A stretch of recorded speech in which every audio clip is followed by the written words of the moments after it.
أعوذ بالله من الشيطان الرجيم بسم الله الرحمن الرحيم Assalamu alaikum wa rahmatullahi wa barakatuh. Muhtaram Müslüman kardeşler. Biz bir-birimizge izgilik kılsak, rahmet dep aytабыз. Şolay bir babaydan sıragaç, dirесерәге аңа rahmet dep aytкач, ул булай ди. Кая рахметиң ди?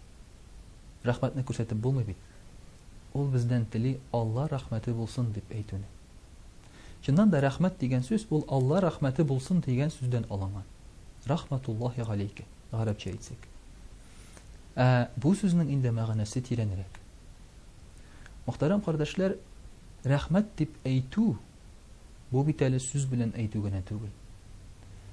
Күңелең белән дә шушы кешегә рәхмәтле булу дигән сүз. Менә Пәйгамбәрбез саллаллаһу алейһи ва сәллям әйтә. Тәһәду тәхәббу ди. Бер-берегезгә бүләк бирегез, бер-берегезне яратырсыз ди. Нишләп? Сиңа берәр кеше бүләк бирсә, синең ул кешегә карата күңелең йомшара. Ул кеше сиңа якынайып китә. Менә хәзерге заманда, мөхтәрәм кардәшләр, безгә изгелек кылган, бүләк биргән, яхшылык эшләгән кешеләрне дә без иртәгә алып таптарга мөмкинбез.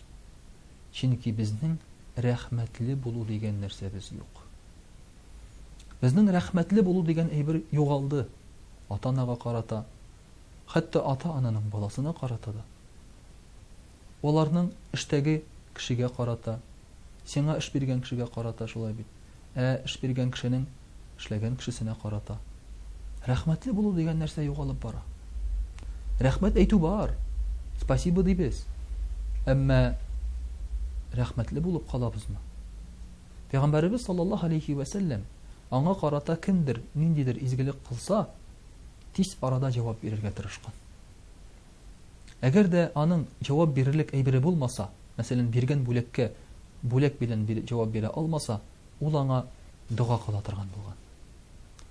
Мөхтәрәм кардәшләр, менә ул күңелле була, әгәр дә кара-каршы булса, рәхмәт хисләре.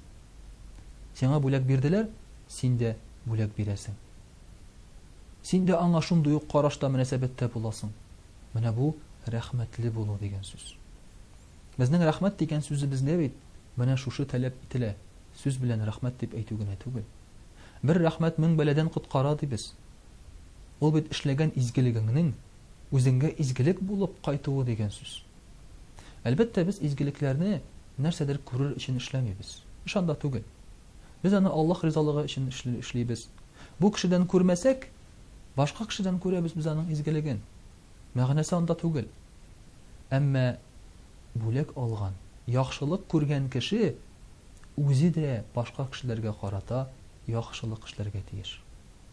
Әгәр дә изгелек синең күңелеңдә изгелек уятмаса, димәк, син инде шул дәрәҗәдә түбән төшкәнсең. Сиңа хәзер бер нәрсә тәэсир итми. Кешенең кылган изгелеге дә сиңа тәэсир итмәскә мөмкин. Кайчагында, мөхтәрәм кардәшләр, мин шаккатам, мәсәлән, кыш көннәрендә машина бата. Килеп итеп чыгарасың, китә дә бара. Рәхмәт тә әйтми. Аның сүзе кирәк түгел сиңа. Әмма аның мөнәсәбәте миңа тиеш дип кабул итүләре, я булмаса, юл кырыенда машина тора, синең рәткә керергә.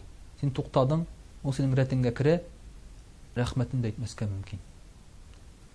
Менә ул, мөхтәрәм кардәшләр, кеше изгелекне хәзер тиеш дип кабул итә.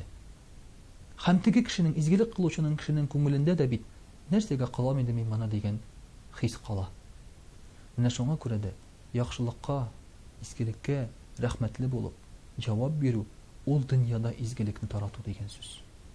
Изгелекне яхшылык эшләгән кеше генә таратмый. Шушы яхшылыкка җавап биргән кеше, аны арттырып биргән кеше, менә шулар тарата, мөхтәрәм кардәшләр. Әгәр дә изгелеккә, яхшылыкка рәхмәтле булмасак, без ул изгелекне шунда бетереп калырга да мөмкинбез. Ассаламу алейкум ва рахматуллаһи ва баракатуһ.